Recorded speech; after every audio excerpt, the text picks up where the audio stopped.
Hola, ¿qué tal, gente hermosa, gente bonita? Sean bienvenidos a una emisión más de Viernes de Cultura entre nosotros. Wow, ya una semana más, si bien ya estamos a el segundo viernes de noviembre, la primera semana que fue un programa especialmente conducido por nuestro gran coproductor Alexis Matus. En esta ocasión estoy yo de vuelta, fue unas vacaciones para mí, pero aquí estamos de vuelta. Y gente hermosa, gente, como bien se estuvo especulando desde la semana pasada, hoy tenemos una sorpresa meramente especial. Pero en un momento vamos hacia esta sorpresa. El día de hoy tenemos una programación totalmente atípica, si bien desde luego nuestros programas recaen siempre en lo cultural. En esta ocasión vamos a tener ahora algo totalmente, si bien va a abarcar ciertamente lo social, pero vamos a hablar más como de temas presentes de los que al menos nosotros como mexicanos traemos a nuestra mesa, ¿no? Pero para esto tenemos una sorpresa totalmente hermosísima que lo hemos preparado, nuestro gran equipo de Viernes de Cultura entre nosotros, y estamos por estreno a un segmento en este programa que es el Notiviernes con alguien totalmente especial, una reportera que ha caído a nuestro equipo. Y bueno, vamos contigo, soy Cervantes, seas bienvenida en este hermoso programa. Claro que sí, Sebas, muchas gracias. Con la información, la reforma al Poder Judicial es una de las 20 reformas constitucionales que el expresidente Andrés Manuel López Obrador presentó el pasado 5 de febrero del año vigente. Publicado el 15 de septiembre del 2024 al Diario Oficial de la Federación, esta reforma señala el sistema judicial en México. Modificando la elección de jueces, ministros y magistrados, así reduciendo la autonomía al Poder Judicial. El objetivo, según el gobierno, es hacer la justicia más accesible para todos. Sin embargo, esta reforma ha generado controversia en el pueblo mexicano, ya que aunque se publicó por parte del gobierno, muestra rasgos anticonstitucionales que atentan en contra de la legítima constitución. Por otro lado, empresas y expertos advierten sobre una posible negatividad en la economía con una reciente decisión de compañías estadounidenses de retrasar inversiones por más de 35 mil millones de dólares en México. Temen que la incertidumbre sobre el tema judicial afecte al clima de inversión y el crecimiento económico del país. Hoy, la reforma judicial sigue siendo un debate con repercusiones que podrían definir el futuro de la economía y la independencia de la justicia en México. Sin duda, la reforma judicial es un tema muy extenso, pero que vale totalmente la pena conocer. Posteriormente, iremos a preguntarle a las personas qué opinan sobre la reforma judicial y qué es lo que piensan sobre ello. Ahora estamos con Ebony. ¿Sabes qué es la reforma judicial? No, la verdad no. ¿Y tienes una idea? Pues solo sé que es un tema bastante controversial. ¿Qué te gustaría saber de ello? Pues principalmente de qué se trata, ¿no? Muchísimas gracias. Proseguimos. ¿Cuál es tu nombre? Alexis. ¿Sabes qué es la reforma judicial? Tengo una idea muy vaga. ¿Cómo qué? Que es un tema que va a hacer una reforma en el Poder Judicial, pero pues se está metiendo mucho el Poder Ejecutivo y eso es un problema ahí raro, la verdad. ¿Te gustaría saber más de ello? La verdad sí, soy un poco ignorante en este tema. Gracias. Ahora conocemos la opinión del pueblo mexicano sobre el tema de la reforma judicial. Finalmente, quiero darle las gracias por la bienvenida al equipo de Cultura entre nosotros. Es un placer estar aquí y poder estar haciendo esto. Estamos contigo, Sebas. Así es, Zoe, muchas gracias, grandes noticias nos haces compartir. Y bueno, gente hermosa, gente, estamos de vuelta para empezar en esta entrevista que tenemos a continuación. Creo que nosotros como mexicanos siempre vamos a tener temas de qué hablar. Nuestra cultura totalmente es algo que hemos tratado de sobresalir en muchos aspectos, histórico, social y todo ello. En esta ocasión tenemos un tema, si bien como les comenté atípico, pues vamos a hablar de un tema político que recae en, como bien sabemos mexicanos, estamos gobernados por tres poderes, entonces recae en el conjunto de estos tres poderes, si se puede decir de tal forma. Pero para esto, ¿quién más y nada menos que vamos a tener por presente a nuestro gran invitado, el licenciado en Derecho, Omar Tejada? Por favor, siéntase bienvenido en este programa, pues un programa podcast, Viernes de Cultura entre nosotros, que bueno, hablamos de cultura, aquello que recae en nosotros, que nos da, al final del día, la cultura nos da identidad de manera individual, ¿no? En esta ocasión creo que hay un tema totalmente importante que se tiene que hablar, porque como ciudadanos muchas veces nosotros vemos el escenario de batalla y muchas veces por obligación como ciudadanos nos dan a escoger cuál, los azules o los rojos. Entonces uno por la presión y por el desconocimiento, a lo más fácil, a lo más llamativo, o simplemente se queda en medio, y muchas veces las consecuencias son para el que se queda en medio, ¿no? Pero y vamos a hablar de un tema que es la reforma al Poder Judicial, de la Constitución. Sí, bueno, antes que nada, muchísimas gracias por esta invitación para poder debatir un tema bastante relevante, bastante importante, que pues, al final de cuentas todos los mexicanos vamos en conjunto. Es un tema político, social, económico, y que debemos de darle a la gente esa información de cómo se va a llevar a cabo esta reforma, o se quiere llevar a cabo, porque todavía no está implementada, todavía falta por la Suprema Corte de Justicia, y que es bueno que se informe la gente, y pues hay que platicarlo de él y debatirlo, ¿no? Totalmente. Así es. Sí, claro que sí. Creo que nuestro mercado, nuestra audiencia no es meramente licenciados en Derecho ni en Sociología, somos de otras ramas, pero muchas veces desconocemos de este tema, ¿no? Y para abrir de este tema, explíquenos usted, primeramente, qué debemos de entender y conocer para poder, ahora sí, orientarnos a este tema. Sí, bueno, como tú comentas, sí es importante, no porque la gente no haya estudiado, haya sido abogado o en la materia jurídica, pero debemos de conocer pues también nuestra historia y cómo funciona, a lo mejor no a grandes rasgos, pero sí entender el sistema jurídico, ¿no? Mexicano. Pero todo tenemos que conocer de dónde proviene todo esto, y nos podemos ir un poquito, voy a abordar la historia. Sabemos que en todas las revoluciones, en todas las independencias, son contextos históricos que se forman por alguna situación. ¿Qué es esta situación?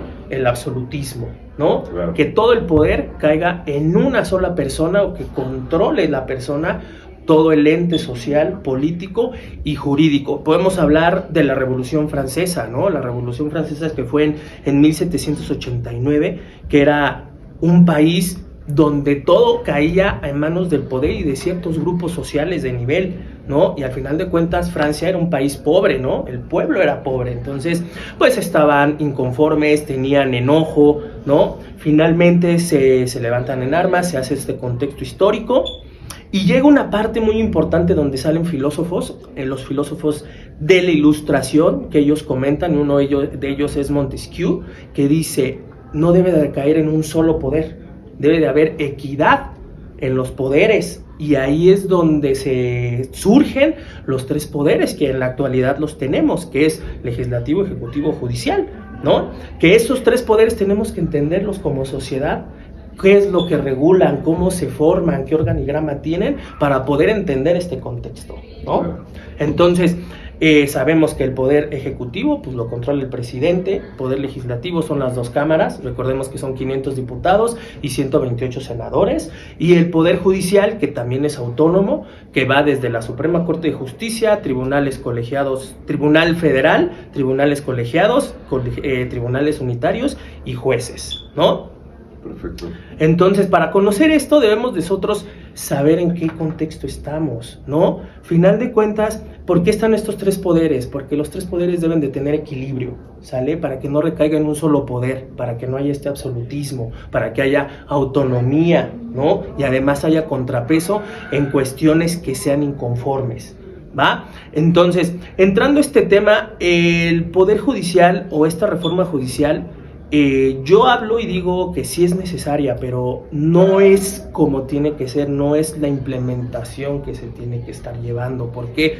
Porque al final de cuentas tiene que ser primeramente de forma, de fondo, pero tiene que ser bien analizada estratégicamente, con un plan bien hecho para poder llevar a cabo las cosas y el objetivo sea un buen resultado. No puedes llevar, digamos, express algo porque no va a salir, ¿no? Entonces, ¿cómo va a ser esto? ¿No? Al final de cuentas, va a ser lo que ahorita quiere hacer este gobierno, es llevar a cabo por elecciones populares, ¿no? ¿Qué son elecciones populares? Que pues todo el pueblo como cualquier elección, pueda salir a votar, ¿no? Pero hay que tener el contexto histórico y para poder llevarlo a la actualidad, ¿no? Final de cuentas, ¿cómo va a ser esto, no? Sabemos que hay tribunales, hay jueces, hay magistrados.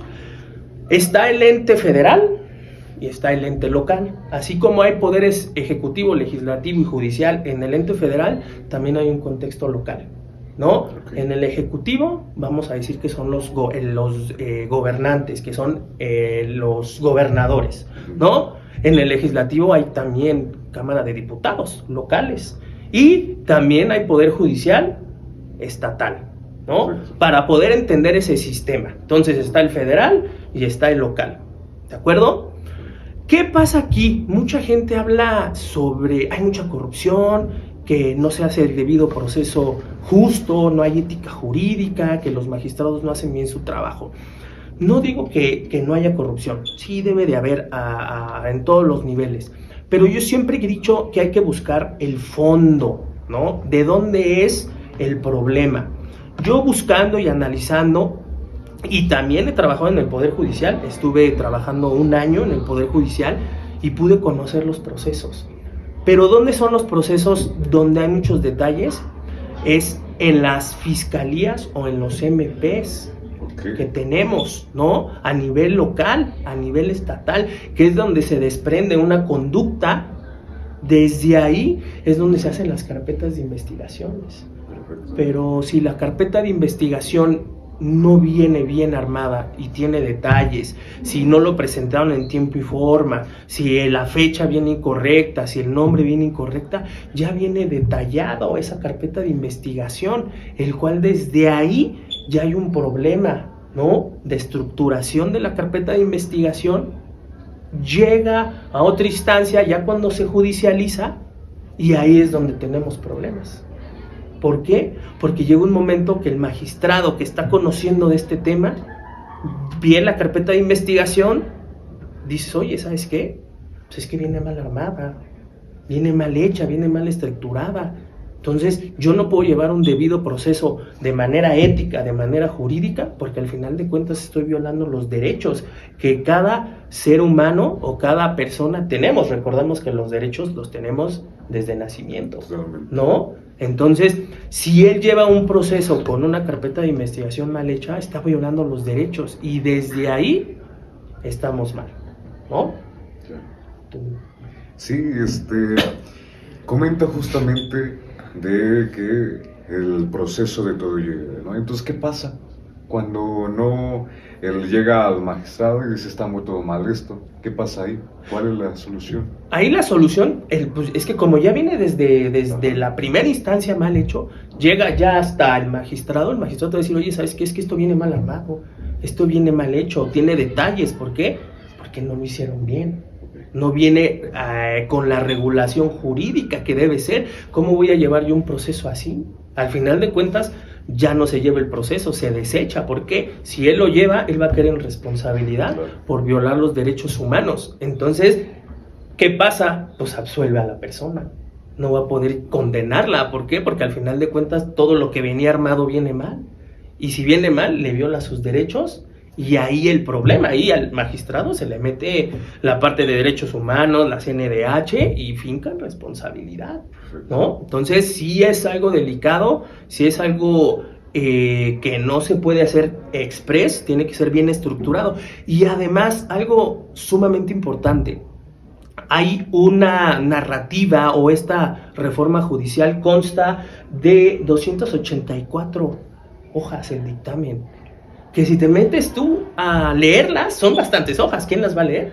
Claro, un libro. Un libro, sí. O sea, son 284 hojas en el dictamen, que si tú te pones a leer y lo pones a analizar y lo pones a pensar, ahí te dicen cómo va a ser la onda, pero pues toda la gente pues no se pone a leer y no sabe cómo es la consecuencia. O sea, a ti te la pintan, oye, es que va a ser para cambiar esto, oye, es que ganan mucho estas personas, es que hay mucha corrupción. No te digo que no, pero al final de cuentas debemos de saber el contexto de cómo van a ser las cosas, ¿no? Y te puedo comentar cómo se está llevando a cabo y que la gente no tiene el conocimiento de esa información. Perfecto, pero mire, queda mejor que esté así, usted está aquí para que nos comente todo esto, ¿no? Sí, sí, sí. Comentaba la parte de que ahora van a ser por voto popular. Sí, bien un ciudadano cuando escoge a su presidente y a los diputados, los diputados locales y todo ello, muchas veces los escogen por la misma rama, por el mismo partido y todo ello, ¿no? Entonces, también es por eso que surge a las minorías el nombre de populacho, ¿no? Entonces ahora nosotros como ciudadanos mexicanos, ¿cómo le vamos a hacer frente a esta gran cantidad de votación?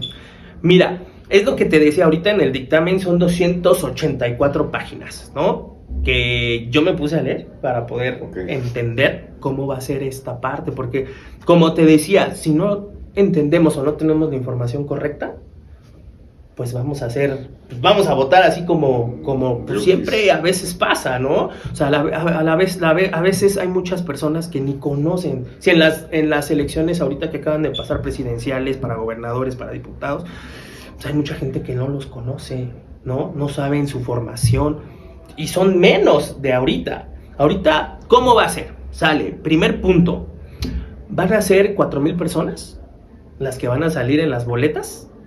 Entre ellos se van a votar magistrados, ministros, jueces. ¿De dónde va a ser eso?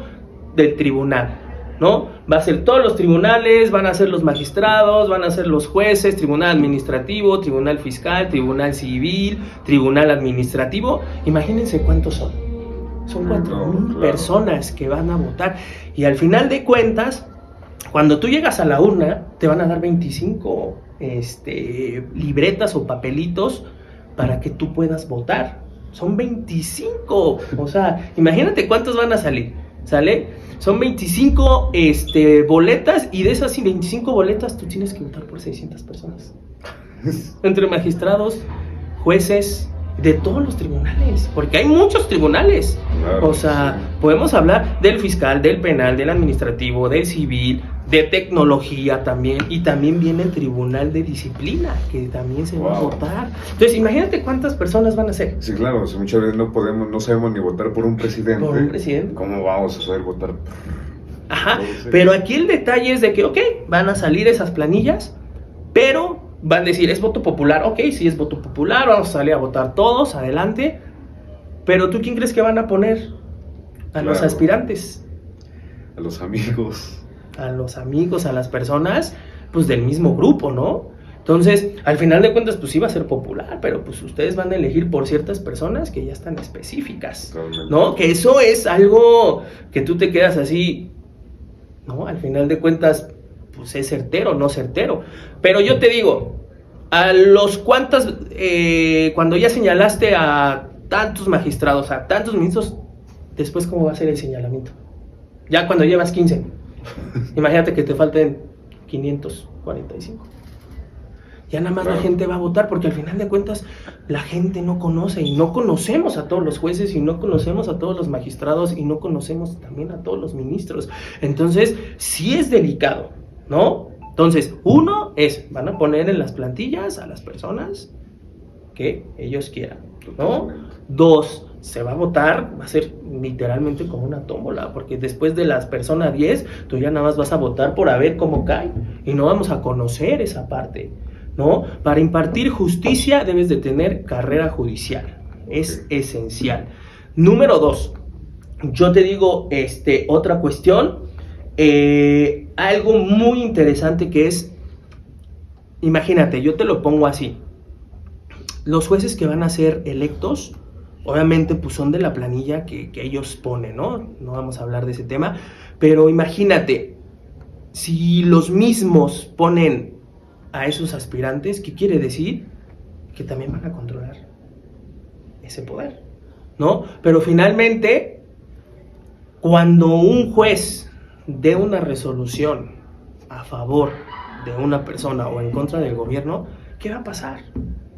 Si pusieron a los mismos, pusieron a la gente de su confianza, va a decir, oye, tú estás contra el gobierno, ¿no? Claro. ¿Y qué le puede pasar a ese juez? Además de que lo van a tener literal, pues amedrentado, lo pueden inhabilitar, le pueden haber un proceso penal para juzgarlo. y al final de cuentas también un proceso político, porque es un funcionario público. Entonces, sí está delicado esto, no es una reforma nada más así de, oye, ¿sabes qué? Sácala de la olla express. No, tiene que ser de fondo, porque al final de cuentas el aspecto o el sistema jurídico mexicano afecta al Estado de Derecho, y no afecta a algunos, nos afecta a todos, Claro. ¿no? Cuando salió esta reforma, tengo entendido que por febrero, algo Ujú. así, luego hubo una revolución tremenda porque lo primero que se dijo, esto es anticonstitucional, Sí. ¿no? Sí, mira, ahorita, de hecho, todavía no está aprobada, está en la instancia de la Suprema Corte de Justicia, que lo están avalando, lo están revisando a fondo los ministros de la Suprema Corte. Recordemos que los ministros son los que ejecutan las leyes, ¿no? Los que hacen las leyes o las que inician las leyes es el poder ejecutivo y poder legislativo, los que pueden hacer iniciativas. El poder judicial no lo hace. Entonces, ya cuando está una ley o se lleva a cabo el proceso, el poder judicial es el que regula esas normas, ¿no? Pero ¿qué está pasando ahorita? Está en revisión. ¿Por qué? Porque se están violando, y yo estoy seguro que se están violando hay mucha inconstitucionalidad, además nacional e internacional, y podemos hablar de la Corte Interamericana, que dice que es una reforma inconstitucional y que además afecta no nada más a la parte social, sino a la parte política económica, ¿no? Porque nosotros tenemos, además de la inversión nacional, tenemos la inversión extranjera. Entonces, ojo, es muy importante, la inversión extranjera es un plus y es una fortaleza que tenemos como país, pero ahorita está en focos rojos porque pues, las empresas internacionales no tienen una seguridad jurídica para poder invertir. Imagínate toda esa regulación aquí en sus empresas en México, ¿qué certidumbre tiene? Totalmente. No, sí es complicado, Sí, claro. ¿no? Y muchas calificadoras y muchos indicadores internacionales y las mejores universidades de todo el mundo, y una de ellas es Harvard, te dice, la reforma constitucional o del Poder Judicial no es eficiente, ¿no? Entonces, si hay indicadores internacionales que son de primer nivel y que se encargan de regular esa parte, yo creo que sí hay que prestarles atención, ¿no? No digo que no se debe hacer una reforma judicial, pero no de esta manera, ¿no? Que violes y que amedrentes a la Constitución, ¿no? Pero entonces, ¿por qué esa presión de que sea aprobada, o por qué esa aferración de que tiene que ser tal cual? Mira, por lo que yo veo, es para controlar los tres entes. Si ya tengo el legislativo, el ejecutivo, controlo el Poder Judicial. Y al momento de controlar, yo voy a decidir todo lo que se va a hacer, ¿no? Al final de cuentas debe de haber cosas por atrás que desconocemos para proteger a ciertas personas, pero mi pensamiento es para poder controlar esa parte. Imagínate que ya controlen los tres poderes. Al final de cuentas, ¿qué va a pasar? ¿No? Imagínate todas las iniciativas que van a votar, pues van a ser aprobadas, ¿no? Y ni son aprobadas por el pueblo, como dicen, ¿no? Son aprobadas por otros entes, Totalmente. ¿no? Entonces, sí es importante que la gente sepa, que la gente salga a votar, pero que conozca a cada persona. Yo digo que no las conocen, pero sí mínimo un criterio, ¿no? Y al final de cuentas, como yo te comenté, yo trabajando en el Poder Judicial, todos los jueces y magistrados sí están preparados y tienen carrera judicial. Unos más, unos menos, pero para impartir justicia debes de tener carrera judicial, estar preparado, con conocimientos, con experiencia, y al final de cuentas tener una ética, porque vas a estar al frente de resoluciones. Y si son resoluciones penal, imagínate qué criterio. Como decían, ahora cualquier abogado puede ser juzgador. Imagínate que les juzgue a usted una persona que no tenga conocimiento, que no tenga carrera judicial. Sí, pues me vas a hacer una resolución que no salga a favor cuando pues yo soy inocente, ¿no? Ah, pero ¿sabes qué? Tú me escogiste, tú votaste. Entonces, sí es importante conocer esa parte, sí es importante que la gente conozca, que lea, que se le dé la información real para poder llevar a cabo una votación correcta, una votación inteligente, no nada más una votación de que, porque hay corrupción, porque tienen los salarios muy arriba, porque, pues nada más porque quiero, ¿no? Entonces, debemos de ser conscientes, sea con quien sea, el color que sea, partido que sea, hay que ser conscientes de votar inteligente, de votar con cabeza fría, conocer los medios, conocer la información, y pues la gente que va a estar al frente, porque al frente nos van a representar ellos, ¿no? Y al final de cuentas, yo siempre les digo a mis alumnos, chicos, espero que no, pero pueden estar en una controversia judicial y les puede tocar algo así. Entonces, no nada más es de tirarlo al saco roto y decir, oye, ¿sabes qué? Pues voto por el que sea, ¿no? Porque te puede tocar. Totalmente. Sí, es importante. Toca un tema muy cierto, que de manera social a nosotros nos toca la parte de investigar, de llenarnos de ese conocimiento, de esa cultura, porque al final del día es algo que conocemos de una manera muy superficial. Pero también está otra vertiente. Aquel que decide, dice, voy a abrir las noticias y voy a poner un canal, un noticiero. Hay dos brechas. Está el presente de estén a favor y está la oposición de es que ellos y ellos y ellos. Hay una controversia hasta en eso, porque a nosotros nos pone en medio de no manches, por un lado que es muy buena y por el otro que es muy mala. Usted que ha leído esta reforma, que se ha encargado de hacerlo y de su manera objetiva como abogado, ¿cómo ve esta reforma? ¿Es necesaria? Pues, es necesaria, pero no así. Como yo dije, hay que buscar desde el inicio. ¿Qué son los inicios? MP, Fiscalía, porque ahí se puede hacer todo, ¿sale? Recordemos que ahí es donde se recaban las pruebas, ¿no? Y tenemos ciertas horas, 72 horas, para poder recabar las pruebas, ¿no? Entonces, desde ahí, sabemos que en los ministerios públicos, que ahora son las fiscalías, hay muchos detalles y es mucha corrupción. Entonces, yo pienso que ya leyendo este dictamen de 285, 284 páginas, no es como tiene que ser. Tiene que ser desde abajo, fortalecer las instituciones, pero desde abajo. No puedes tú cambiar algo, un escenario desde arriba, cuando abajo tienes el daño, ¿no? Entonces, Claro. Tienes que empezar desde abajo, regular bien, llevar una normativa bien. ¿Qué pasa aquí? La mayoría de las personas o los juzgadores de ese nivel del Ministerio Público no tienen ética jurídica. Okay. Y eso es lo que falta mucho en la sociedad, que haya ética jurídica, que haya congruencia, que haya pensamiento, que haya razonamiento. Y si falta eso, vamos a tener muchas carencias. Entonces, leyendo este dictamen, yo digo que es desde el principio, desde los ministerios públicos y fiscalías, para que se pueda hacer un buen trabajo, un buen debido proceso de la carpeta de investigación, y cuando llegue otra instancia que ya se judicialice, pueda llegar de la mejor manera y se pueda llevar un proceso jurídico correcto sin violar los derechos de las personas, ¿no? Perfecto.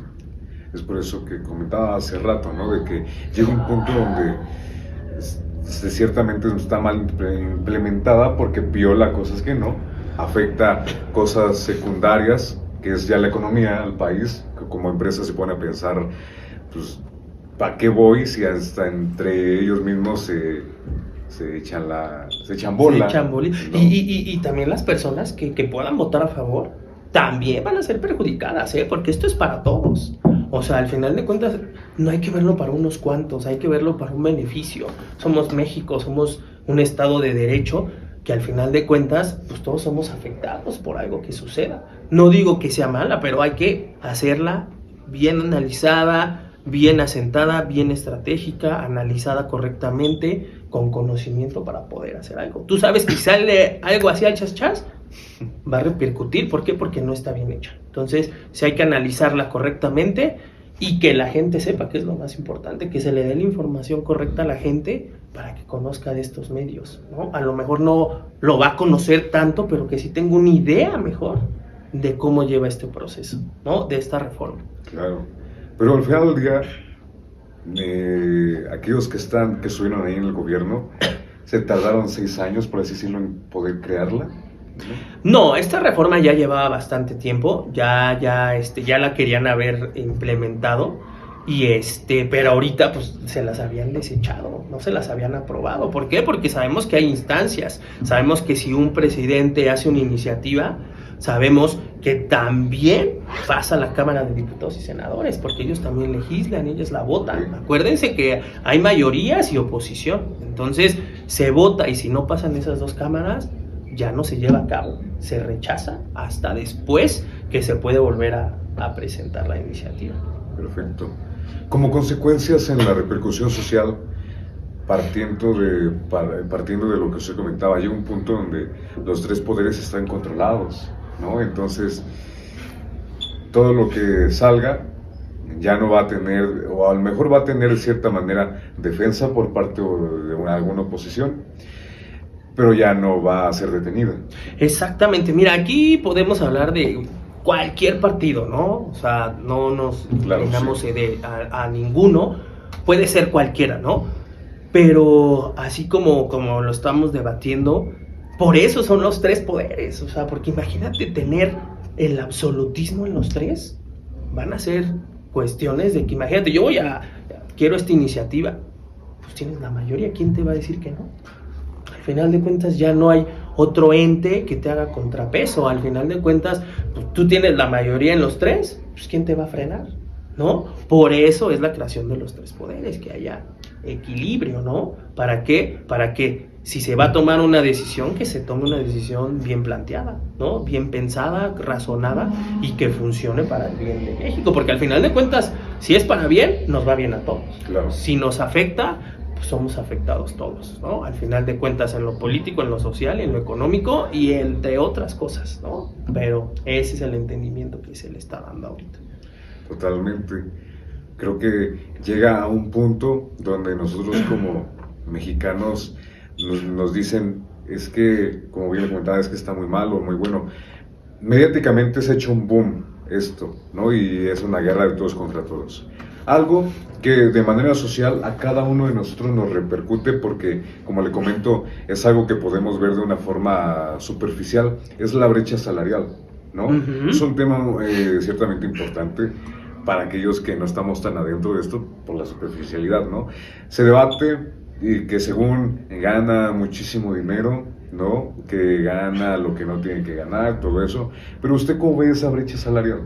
Ok, mira, son tabuladores, ¿no? Okay. Que se dan, los ministros sí, la verdad, tienen un buen salario, tienen muchas prestaciones, pero al final de cuentas el conocimiento pues, que tú has adquirido y que tú has llegado a cierto nivel, pues también tiene que ser recompensado. No digo que también hay cuestiones de que sí hay cosas que hay que controlar un poquito, como en todo, pero al final de cuentas, pues tú has tenido una carrera, te has preparado, te has formado, has estado al frente de las instituciones, frente de impartir justicia, y al final de cuentas, pues ellos son los que han logrado y tienen un conocimiento, porque yo, como te repito, trabajé en el Poder Judicial y que he tenido relación con funcionarios y con magistrados y ministros, que la verdad son muy inteligentes, están muy preparados, y eso del tabulador, pues para mí está bien, ¿no? Si tu conocimiento y tu preparación va acorde al cargo y que hagas las cosas bien, estamos bien, ¿no? No digo que también haya cuestiones de muchas prestaciones que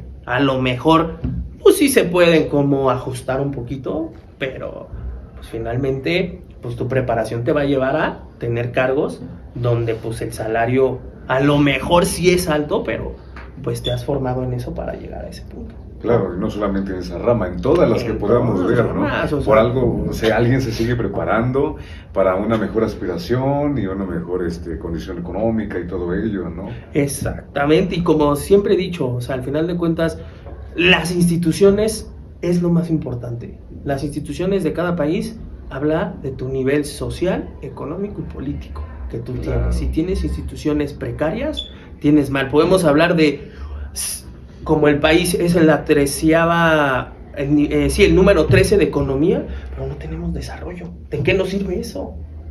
¿No? ¿De qué nos sirve tener número 13 en economía mundial, pero no tenemos desarrollo? Estamos en un lugar de subdesarrollo. O sea, entonces sí hay como discrepancias en ese tema, pero al final de cuentas viene en todo tipo de problemática, ¿no? Social, política, financiera, económica. ¿Por qué? Porque va todo globalizado en ese aspecto. Totalmente.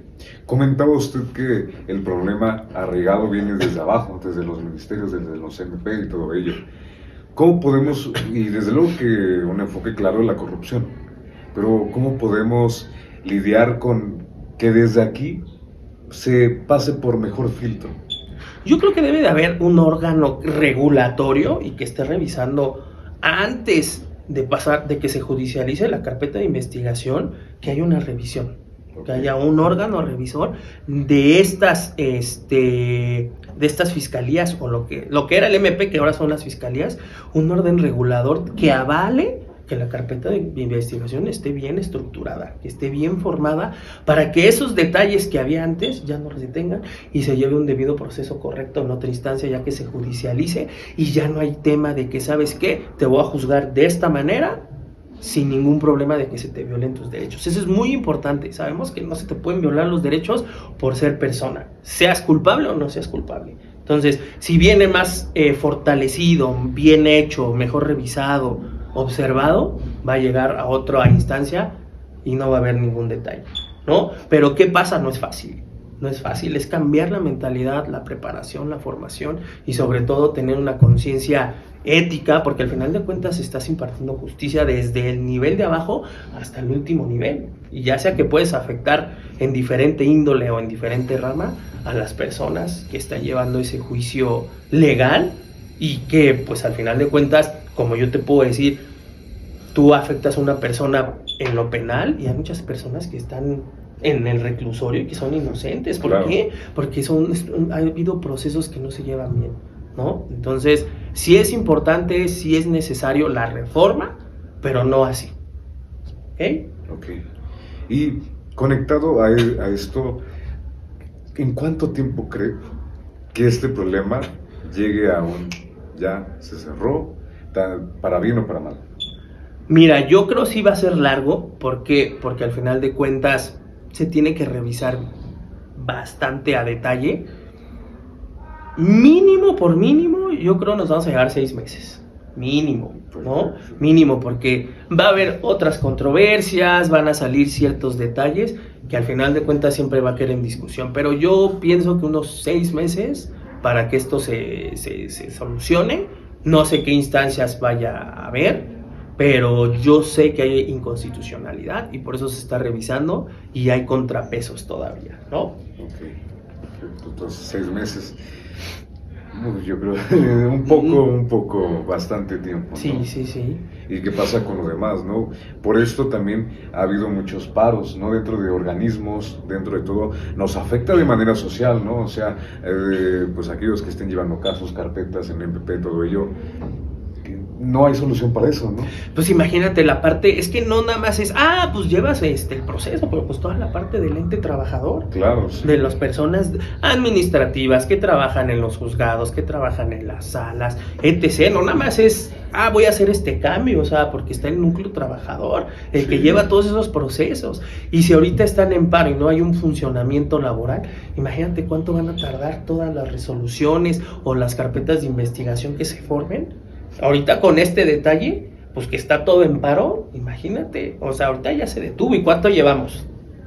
Sí. ¿Como 2 meses? ¿Mes y medio? Más o menos. Más o menos, o sea, entonces también esa es una afectación en los procesos y en el tiempo de las cosas. Si afectas a un ente, no nada más afectas a la parte de arriba, afectas a toda una estructura, ¿no?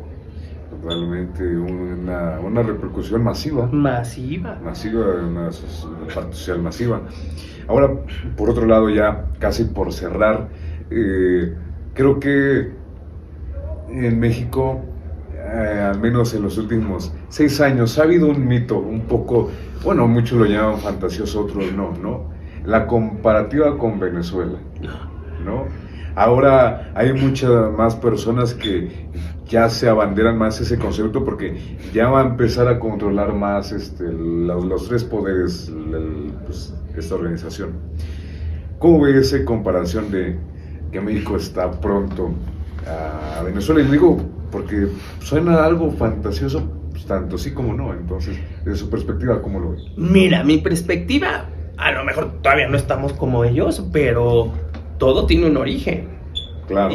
¿Y cuál es el origen? El controlar el poder, el destruir instituciones creadas que ya estaban para un fin y quitarlas nuevamente, ¿no? El controlar la parte política, militarizarlo.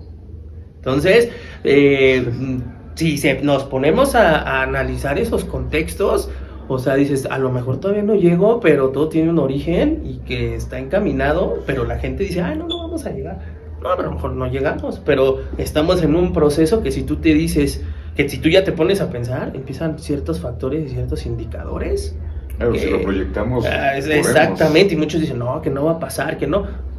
¿Cómo empezó a suceder las cosas allá? ¿No? ¿Qué ente de gobierno? ¿Dónde estaba el poder? Las instituciones, los militares. Te empiezas a dar cuenta y dices, chirrión, ahora sí. Claro. Pues te la dejo, ¿no? A lo mejor no, todavía no estamos ahí, o puede que no lleguemos, pero se está formando ciertas cosas que si tú lo ves a detalle y a fondo, hay cuestiones que van paralelas, ¿eh? Totalmente. Entonces, si hay que poner ojo, yo siempre he dicho, la razón, el conocimiento, la mente y la buena ética pueden ser triunfadores, siempre van a salir triunfadores, ¿no? Perfecto, sí. Es por eso que la gente se tiene que preparar, ¿no? Y que se tiene que llenar de cultura a fuerza, porque aquel que no va a existir, ¿no? De cierta manera, porque pues, no tiene conocimiento.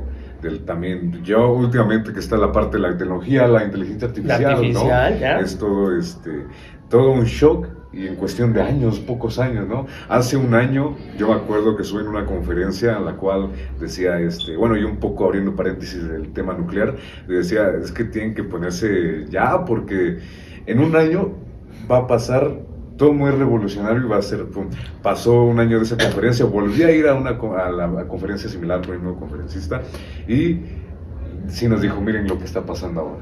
Es un shock muy tremendo, ¿no? Sí, de hecho, hay un libro muy bueno de Oppenheimer que te dice reinventar o morir. Okay. Y que te dice que conforme el paso de los años y del futuro, ya hay licenciaturas que ya no van a existir. Claro. Que si tú no reinventas o no haces tecnología, ahorita que ya salió la inteligencia artificial ya está, pero que ya está más conocida, o sea, esto va pasando. Y si tú no te vas preparando, te vas quedando, y para conocer el presente tienes que saber la historia.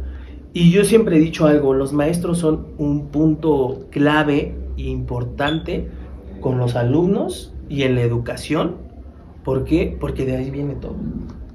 Yo por eso soy muy estricto en mis clases de ¿qué analizaste? ¿Ya lo leíste? Analízamelo, dame tu pensamiento crítico, debate, argumenta. Si no tienes tú argumentos, no es válida tu crítica, ¿eh? Claro. Eso es muy importante. Entonces yo a mis alumnos siempre les digo, a ver, ¿qué piensa? ¿Qué razona? Dígame un ejemplo en su vida cotidiana, en el entorno, porque dicen, es que a mí no me afecta. ¿No le afecta? Claro que sí le afecta, ¿no? A lo mejor no le afecta al principio en el primer nivel, pero que le digan, ¿sabe qué? A sus papás que le afecten, pues también va de bajada. Entonces, si fortalecemos esta parte de la educación, de la formación y del pensamiento crítico, vamos a tener una sociedad muchísimo mejor preparada, que al final de cuentas vamos a poder realizar las cosas en el nivel global de la sociedad de mejor manera.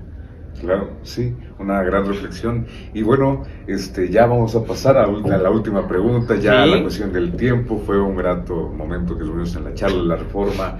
Y bueno, conectado, la reflexión que dio a la gente que más allá de una pregunta, es un apartado especialmente para todos ustedes los que vienen a visitarnos, que ahora hagan ese llamamiento a la audiencia, a la gente, en la cual en este caso hablamos justamente de lo que es la reforma al Poder Judicial, ¿no? Que la gente se concientice, y pues bueno, le dejo a usted ese espacio para que la gente... Sí, pues primeramente igual, como había comentado, hay que conocer del tema, ¿no? Investigar. Yo sé que al final de cuentas todos tenemos diferentes tipos de profesiones, ¿no? Pero al final de cuentas todos vamos en un núcleo, es una sociedad, ¿no? Y el ser humano debe de conocer, o el mexicano, conocer nuestras leyes, ¿no? Como dicen, el desconocimiento de la ley el desconocimiento de la ley no te exime de la culpa, no porque tú desconozcas algo quiere decir que no vas a ser juzgado. Entonces, como es un sistema jurídico, debemos de saber las bases mínimo, debemos de saber el conocimiento previo para poder tomar una decisión con conciencia, con razonamiento y con inteligencia, y cuando haya eso, vamos a hacer la mejor sociedad, en todo tipo. El pensamiento y el conocimiento siempre es el fortalecimiento de una sociedad. Mientras más pensante seas, mejor vamos a funcionar como sociedad. Entonces, sí hay que meternos ahí, hay que analizarlo un poquito. Puedo pasarles el dictamen de 284 páginas, está larguito, pero vale la pena. Vale la pena porque como sociedad vamos todos juntos, no vamos unos cuantos. Sí, sí, sí. ¿Sale? Entonces, debe ser así y pues, te agradezco Bueno, mucho.